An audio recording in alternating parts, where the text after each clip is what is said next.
Hello, this video is not sponsored. This is, in my personal opinion, the best set yet from the company soon to be called Lumibricks. I bought this for approximately $105 on their typical launch discounts available at Amazon and their own website. The actual retail price, suggested retail price as of the recording of this video, is $130 US, though it's called Izakaya and it's from their Cyberpunk kind of futuristic series, which has a thick base to it and connectivity to other large sets from that same series, which, as of the recording of this video, includes just the Cyberpunk apartment set. As usual, the set comes with a handful of minifigures, and we'll take a look at those all the way at the end because they're the least important things. I said this is, in my opinion, the best set they've done to date, not because I think it's the best set for you, not because I think most of you will think it's the best set that they have based on its style and everything, but because the company is clearly learning from feedback from us, from consumers.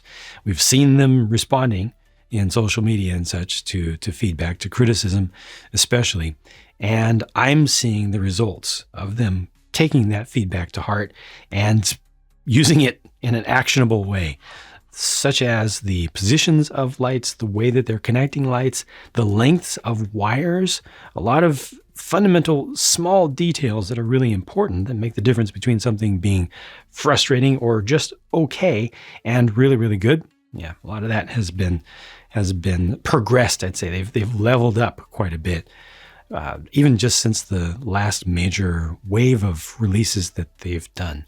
So it felt like a set that is from a company that has been around for a while, even though this company has not. They're relatively new still. I really appreciate that the instructions, it's funny, the instructions as I was going through them initially felt a little bit odd. So I'm having a little bit of trouble getting the focus properly around the back here, just a little bit low on light, but felt a little bit weird at some points where I didn't understand what we were doing or why, but then a handful of steps later, it did make sense. And it made total sense, and everything came together with, oh, yes, okay, now we're going to route the wires this way, and this whole new subassembly is going to come in, it's going to finish this wall, it's going to connect these other things that were done at an earlier step. And all of that is the result of a whole lot of planning and a whole lot of iteration on these designs. All right, let me start going through details. First of all, the size of the base is 32 by 32, and this is based on a plate, followed by a thickness of 1 brick, followed by plates and tiles on top of that. That's the standard that they chose to be able to fit some connectors that send electricity between the different base plates, or the different plates, the different foundations of other sets in this particular series. Back there, you see a USB power brick, just a regular one of those for charging your phone or keeping your phone topped up or whatever. I'm using that just because it's really convenient. They also include with this set a USB cable, just a USB A to C, so you can connect USB-C directly into the back there. And they also have a 3 AA battery box. I'll show you that a little bit later on, but this doesn't have a way to hide that. Like the electricity is going to have to be sourced from outside, from off of the block. So if you've got this in a layout, this is most likely going to be the back. So you're probably just going to have it back here.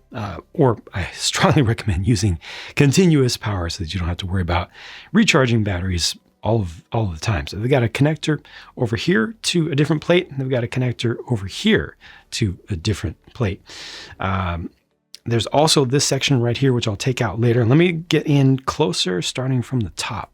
You may not have initially noticed, but this little spire right here has a light in the base of it, so that lights up. And this is an interesting octagonal piece that is just transparent dark green with a transparent dark blue piece down beneath, just for the sake of accent. These are actually coated or painted parts. The gold is that shiny gold, not just molded in gold. And then there are 3 segments of a similar type of roof design here that uses binocular pieces, and those get a little bit of light from light strips down below. This is just an LED strip with an adhesive backing to it. That was probably the most difficult one to get just right. I think everything is just basically very tight and very precise for where that needs to go. It did go in, but it was also the one place where there was actually some pinching of the wires. So right down here, you can see that this gray piece along the side, this rounded banister piece, is just a little bit off the ground because the wire is over here on the left and over here on the right to connect to these light strips. I think if they had given extra wire there, then you could have routed the wire out through these little anti-stud cutouts, but this is just how it turned out.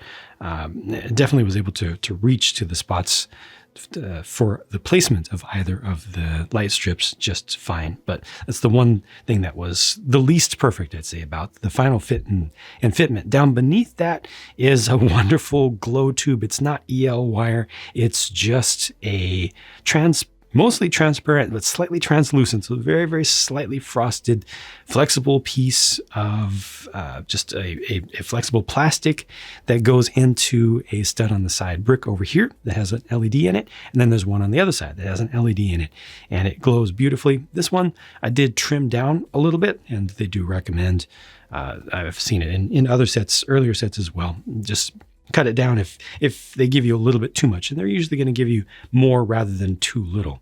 And to get just perfect fitments, just for my own taste, I decided to cut it down a little bit, but I could have just left it alone. This is edge lit right here, a single piece. It's a actually engraved, like laser engraved piece of plastic. I don't know if it's acrylic or like a clear ABS, but it doesn't require a sticker. It doesn't have print attached to it either. And then down below, you might just barely be able to make out there are 3 spots that are a little bit brighter, 3 miniature hot spots, and that's where the actual LEDs are down there. And then this is just kind of pressure fit into the place. You've got kind of a bonsai, a large bonsai that has grown out of the window there. It's an interesting technique. You actually build it outside and then stick it through the window and then connect it back there. This also has a light in it. I'm glad, once again, that they've listened to feedback about their one stud LEDs being difficult to attach to from the anti-stud side, so from the underside. So here they're attaching only from the top. And that's just an understandable thing where it's difficult to get enough consistency and perfection on the placement of the LED that's in this little stud on the bottom.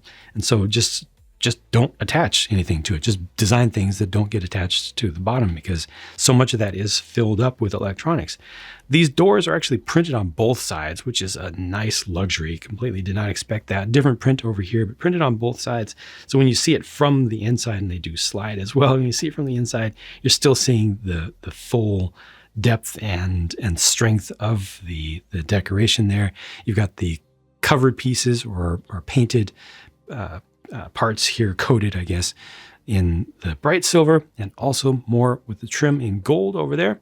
This is a door. You might say, well, why is there a door out to just nothing? This is intended to be a lift down here, just a person lift. Doesn't really go very far, but that's the intent there, just to give something that, it's like a little personal elevator. Not the most safe thing, doesn't have guardrails around the edges of it and everything, but that's what they were going for there. Back here, all of this can be pulled off, so you can more easily see the inside, but you can also take the upper layer off. All of this just comes off, and it just has touch plates for connecting. Now, they are still using the same plates. If you've watched more of my videos from this of products from this company, you've heard me say every single time that this 1x4 piece right here that's used to make the connection between multiple layers. Here's the opposite version that has 2 little prongs. They're spring-loaded prongs that stick down, so that's how electricity gets through. And you can see the light for that upper room right here. It's a nice diffuse one that has connections on either side, and the wiring goes up on the inside here as well for this top part. I've said many times that this piece has too much clutch power. In other words, if you pull this off and you don't do it in the correct order, there's a little trick to it where you have to go in this direction always against it. It'll stick sometimes. The part above it will stick, and that has wires connected to it. It's a little bit annoying. So what I did was I experimented a little bit. Here I cut off just the sides of a couple of the studs just to reduce the clutch power of these 2 studs. That is the one kind of Achilles heel of this entire system. to date, that's one thing that they still really need to fix, is that piece right there, because sometimes it gets stuck. If you know the trick, you're always going to open stuff up by peeling it back in this direction against the long side of this, but it's unfortunate to have to give that advice in the first place. This is just a little hangout space. I don't know if it's supposed to represent an apartment or more of a traditional office. They've got a tea plate back there, a tea platter back there, and you see some money is exchanging hands for this gem. Of course, that is a printed piece there. They don't have stickers anymore, but there's a secret beneath this as well. This actually all comes up. There's kind of a trap door. It doesn't work the way that I thought. And this one also has a little bit too much clutch power. So pulling this up, you kind of have to you have to push in from the side a little bit, but it's intended to just pop up like this. I think it could have used maybe just one stud to hold it down rather than the two here. But there are a couple things in there. One of them looks like a half digital pizza, and then I don't know what this here is. It's actually transparent. It's a transparent purple piece. Sorry, I don't have translations for the various. I mean, that one's stylized with circuitry, but I don't have translations for the various characters throughout here, but just some secret space to help you to build up more story. I'm going to go ahead and put this stuff back together and then take the entire upper level off. Just find the spot where this goes in and the lights turn on automatically right there, nice and convenient. And then I'll pull off the next level so we can really see down below. And this is disconnecting the way that it's supposed to. Because I have once again unfortunately modified that little special 1x4 piece over there. Down here, I actually cut from all four sides. You don't need to do that much, but anything to reduce the clutch power of those two studs will help everything so much with this company until they fix that one little issue. If you don't modify it, then just pull it off again in the direction of the long side. Rotate in the direction of the long side, and you'll have a lot less issues. This is the actual izakaya itself. So we've got the kitchen back here, and then this is the customer area. So they've got the Western style double doors here, which actually open to the inside. I wish they opened out, but this is fine. Actually, it makes plenty of sense. And then a shoji style paper door, sliding door over here, which is more in this case, not for access, but more just for ventilation and sight.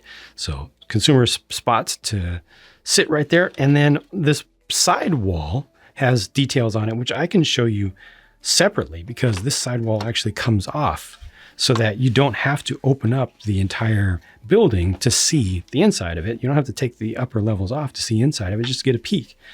Just pull this off. But this has these details. See the TV there, just some small little things on the wall to represent things that are either attached to the wall or ultimately are attached to the floor, and they're just depicted this way. It's kind of nice that they've got some different shaping on the outside as well to keep it from being too boring. Now they've got kind of the bar right here, the food bar, which has some food elements on it. They actually have two sushi roll colors. One of them is dark green base. It's hard to see the difference between them. One is dark green base, the other one is black base. Watch out for the difference in color in the instructions there. They've got this beautiful like salmon steak right there. Look at the marbling in there.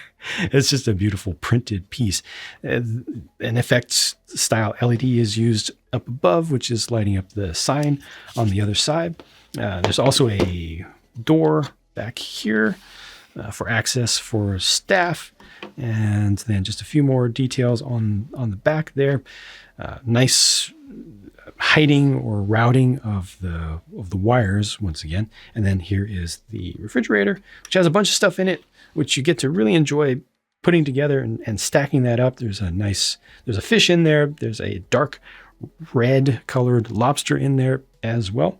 And a little bit of light actually comes through that. It's lit from above.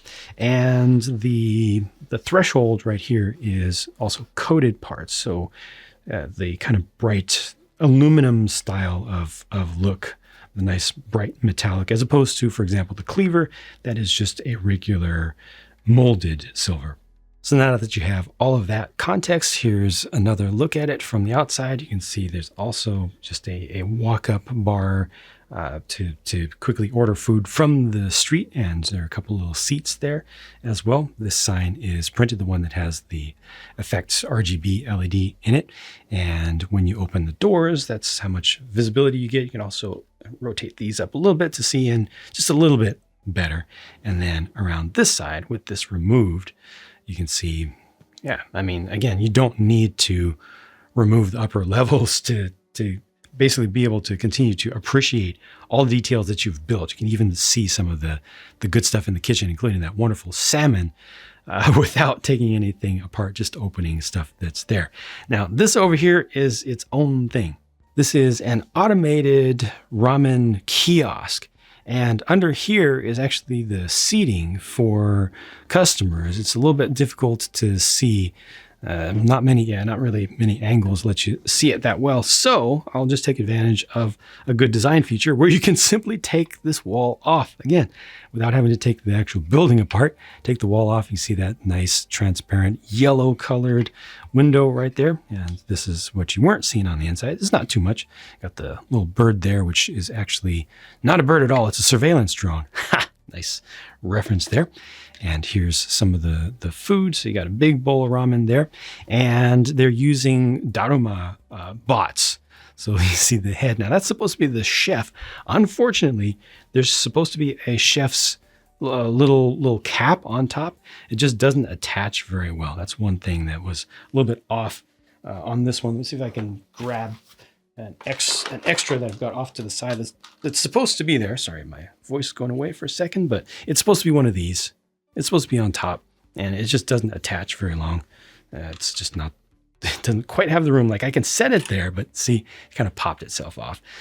So I had to leave that off. There are actually two of those in the set, and that's just a small little issue. Off to the side here, this is actually where you put the ramen packets. So the pre-processed, ready to make ramen packets. They've got these here, and you put that in and it's just going to slide out. So it's basically, you're not supposed to see that, but your folks in universe are going to see it pop out over here. And this also has a menu, which is lighted from the back, and there's a little sign up above as well. Here's a better look at the small menu and also the little strip of banner. Last but not least, this is a small walk-in takoyaki like restaurant or vendor, I guess, a very fancy vendor with the big kind of cyber octopus up here as its mascot. You can adjust the angles of all of these arms and everything. Unfortunately, this large representation of an egg is not attached to the pan just because of the way that it's designed. This is a 24-hour spot, though. They show you right there. It's got lights in it. You can pull this up to see the inside a little bit better. And it also has that nice glow up on top with, once again, 2 LEDs. I didn't realize that was going to be purple. It's a very, very nice, or I guess kind of more of a magenta, but it's got a nice color, a nice glow to it. But the interesting thing about this is that this is done as a whole separate thing. You actually do it later on in the build. You don't even build the base of it when you're building the main base of the main foundation. So this can simply pop off, just comes straight out. It's got a little insert with some Technic style pins to line it up. And you can see it's using that same connector system to go between the different plate parts. You notice the lights turned off because that's how that works. Now I can demonstrate also the sort of modularity. This isn't the best, the way that these fit together geometrically isn't the best, but at least it can show you how this is intended to work with other modules being attached on. So that's exactly how you can pass power through to another whole plate. I personally don't recommend stacking up too many of these together off of a single power source. If I was doing it, I'd probably go every other one. If I was doing a whole bunch of these, every other one I'd add fresh power into from a continuous 5-volt source, just because the wires that they are using are very, very thin. I don't know the exact gauge, but if I had to guess, it's probably in the 24 AWG sort of range. Some of them probably down in the 28 range when you get out to thinner spots, but down here at the base, probably around 24. So you don't want to go too far because there are a lot of lights in here. The LED doesn't pull all that much, but ultimately, the more consistent your power is, the better. Nice thing about pulling this out as well, though, is that now you can see the rest of the side of the Izakaya over here. And if you wanted to see more of the details of just this, well, just pull the top off there. Once again, same thing. This one, so here, this was right at the end of the build. I only cut the sides, one side of each of the studs. I just used a craft knife and just sliced that down just to reduce, again, the total clutch power in there. And that was enough. That was enough. So this regularly can just be pulled off, pushed back. It actually kept a couple other pieces. These pieces here aren't supposed to go with it, these blue ones, but that's okay. Like, it doesn't really cause any hassle. The main important thing is that the electronic pieces separate out. So you can see a little bit of the food prep going on over there. And then you've got another one of these Daruma bots right here. This one is also supposed to have a chef's hat on it. So a total of 2 chef's hats, and this one had the exact same issue with it popping off. All right, I've got a confession to make. This is embarrassing. There's something here that I neglected to show you. It's the fact that all of this comes out as well. So that's another way that you can see inside of this place and see inside a lot better. And also, of course, pose figures. You know, put your employee figures back here if you want, without having to take the rest of the thing apart. So you can do that just in place, you know, not having to remove any of the floors. They really went above and beyond with the access. That's just so convenient. Again, that area there, this one simply pulls out like that. Up here, you've got this one, simply pulls out like that. This over here, you've got that opens up. That's a lot of access to be able to get without doing any real disassembly, you know. Here's a really quick look at the included figures, and I'm really doing my best to reduce down the amount of repeated talking that I do in this segment of these videos from video to video to video, because it's always the exact same things, and anybody who hasn't seen the other videos is going to miss all of it. So quickly, same size as the leading brand, but the leading brand has a trademark on every single detail, every single proportion of this design. So no other company can legally make ones like this. And that's why this company here, soon to be called Lumibricks, does their own thing. Some people hate these and just want to discard them and not look at them. That's why I put them all the way at the end and try to put as little focus on them as possible. Some people love them, think they're the greatest thing ever, the best non-leading brand figures. And then there's everything in between. So different people have different opinions. That's perfectly fine.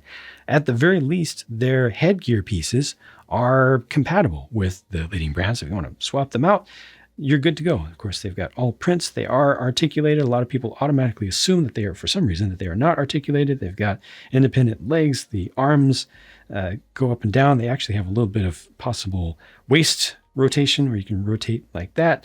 Yeah, and you know, they're their own thing. The company actually goes through some extra work to create sort of personalities for them. They actually have, some of them have names and a little bit of backstory that they cover in the instructions. This one has a cape that has a different color on the inside than the outside, which is kind of interesting. So you could reverse it if you want to. Actually, maybe you're supposed to reverse it, but I just liked it this way with the dark on the outside better. And yeah, you know, they're their own thing. Again, if you like them, great. If you don't, it's okay. You're not paying very much for them. You're mostly paying for the set and all the parts and all the electronics, but you can, at the very least, keep and use the headgear pieces because they're fully compatible. This is a little robot dog.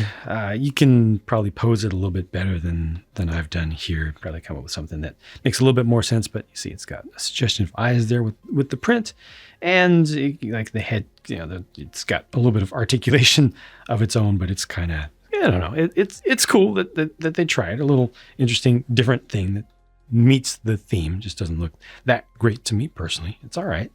And then just a handful of other additional things. This is their part separator, the battery pack for 3 AA's. It's got the USB-A output on it and also an on-off switch. This is a female to female adapter. They also have an extra length. I don't know exactly what this is for. If this is for custom adapting your own separate base, but this is just an extra length of wire with the connector plate with the copper bits on there that you can attach to one of these 1x4s. Tweezers here with a rounded end for helping to manage wire management. It actually is very useful. This is just a Phillips screwdriver to open that safety little screw right there. And this is a USB A to C adapter if you want to connect directly into using that sort of connection directly into the base. The other connector that they included is USB A to their smaller connectors. So I'm just pulling that off of the build right now. So it's USB A to this, just another option. Oh yeah, and I forgot to mention the cat that's up there on the top of the shrine. It has a nice set of prints on it. Here's a final look at the set, this time with the lights turned off. A lot of people have said they like this company's products, but don't want to have to do the wiring. So if you don't want to do the wiring, just don't do it. If you like what you see, but you don't want to do the wiring, just don't do the wiring and build what you want. It's perfectly feasible. Nobody is forcing you to do anything that you don't want to, but do what you do want to. I'm just saying. Worst case scenario, if you come across anything that has wires already attached to it, kind of pre-wired, has, like, for instance, this sign right here, and you want to use that, but you don't want to connect the wires, just cut the wires off. Yeah, it's a pretty cheap thing. This thing, like I said, retail price $120 or $130. I got it for I think it was just under 100 with the initial discounts. That might change over time, but that's how it was for 1,987 pieces, 32 by 32. I like it. So I mentioned, to kind of recap, the two major issues with it are just these parts again, as has been the case for the entire history of this company so far. This is a very, very short history of the company. They need to work on these, or we can do it ourselves by simply either cutting or filing off just the side of each of those two studs. Just take a little bit off of it so it doesn't grasp as firmly, so that when you take the different things apart, especially the vertical layers apart, there's no chance, or there's very little chance, of things getting caught and pulling apart. And then last of all, this just didn't fit onto the little Dharma heads, just because, it just doesn't quite get there all the way. Those are the bad things about it. Everything else is good. Pretty much. Okay, there's a small little thing with a little bit of pinching right here. No weight applied to it. It's just the smallest, tiniest thing. I try to go through and call out every single thing that I notice that somebody who's never built an advanced level set, who's never built anything outside of the leading brand, or even who's never built a brick-based thing before, might encounter and have issues with. I try to call out every single thing to make sure that you'll only be pleasantly surprised and not have any negative surprises. And as a result, I probably put more focus on the negative things than is reasonable, to be blunt about it. And I prefer to do that. I'd rather show you more of what's bad than hide it. But ultimately, everything else I love. The access, the colors, the nice blend of traditional and futuristic sort of styles. That didn't go too hard with the whole cyberpunking thing or attempt on it.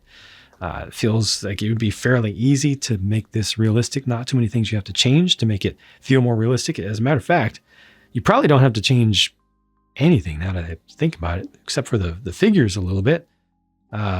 Just some very small details. And it looks realistic enough, I guess, for modern stuff. I didn't even think of it from that perspective. Huh. Yeah, how about that? I'd probably change the spike out a little bit, reduce that down. But yeah, it's fairly current in that way. I couldn't be much more happy with this than I am. I'm really especially glad that this company has taken so much feedback to heart and immediately changed what they're doing. They're also working on discontinuing their old line of sets that were made before they learned a lot of stuff. Some of them so old that they actually still had stickers or didn't have as many of the wire routing management specialized parts, and therefore just aren't as as good to build. And now we're getting them replaced with stuff that is really, really good to build. Yeah. So there you go. If you want to make a purchase of anything that you see on my channel and you would like to support me doing these independent, non-sponsored reviews covering as much of the good and the bad as possible, you can help out by using one of my affiliate links in the video description. I'm not saying to buy this. I'm saying if you do want to buy something that I show, consider using one of my affiliate links, and then I might get a small little commission, and those little commissions add up and really, really help. So the next big set from this company, from Lumibricks, that I'm going to review is because of your help. I'm going to be able to do it because of those of you who clicked on my affiliate link. So thank you very much for your support, and to the best of my ability, I'm going to try to just spin that right back around and provide more service and more content for you. Talk to you again soon. Bye for now.